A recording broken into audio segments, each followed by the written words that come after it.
It was totally, even before we had a firm diagnosis with Jack, of just, if this is a thing, we want to give him every tool available.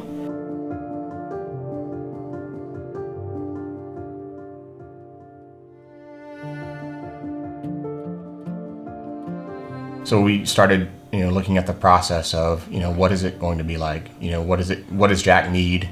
What can he benefit from? And one of the biggest things is the service dog can give Jack is that stability, that I'm always here, I'm always with you. No matter what changes, I will always be by your side.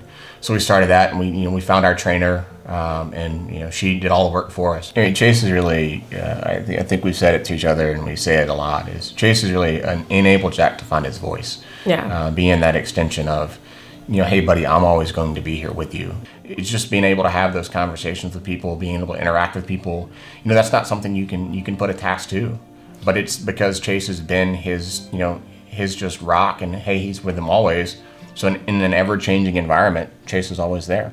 So interestingly enough, here in San Diego, police are present pretty much everywhere we go. Autism, a lot of times, having conversations that are spontaneous and the normal give and take of conversations is hard. So in therapy, everything is contrived, obviously, and you lose that spontaneity of being able to just interact. So we started with, he needs to be able to talk to people and interact with the world around him. And police officers are the perfect stranger to interact with because they're safe. Usually they'll get on a child's level and bend down and interact. In San Diego, we're fortunate enough that almost all of them carry these really cool sticker badges. So police officers didn't realize it, but they're positively reinforcing Jack's interactions and doing the normal give and take that other people find easy, but for Jackson was a strain. And Chase is the icebreaker. I mean, we've said it before, being a German Shepherd and looking like a police dog, people will comment. People will say, hey, that's a really cool dog, or he looks like my dog if he's a police canine officer, and that just allows the furthering of that conversation.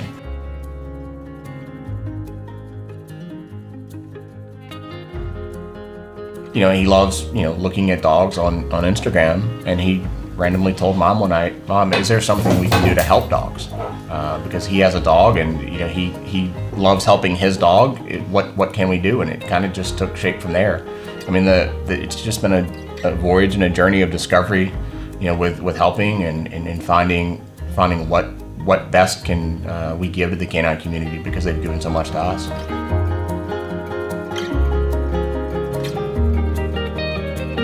We've successfully vested 2 police canines, and the new War Dog line is going to invest in military working dogs, care packages for both the handler and the dogs overseas.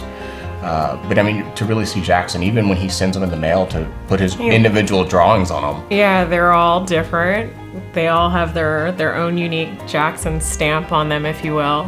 He loves stuffing the envelopes. He loves being able to put his seal of approval of his little drawings on it, and he loves being able to see when people tag us on Instagram of, hey, I kept this poly mailer that you sent it to me in, and I've tacked it, on my wall.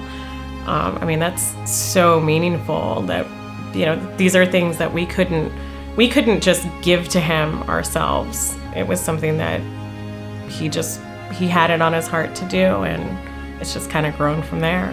Just the avenue of just being nice to the people around you. Yeah. Because, I mean, they're so nice to him. And just a matter of being allowed to express himself and find who he is and not put limits on him. I mean, at his age of 6, I mean, there's no limits. We just want him to have a good time, to be a kid, to interact. And I mean, I think that's what any parent wants, is just to allow their child to find out who they really are. And this has just been the avenue for it.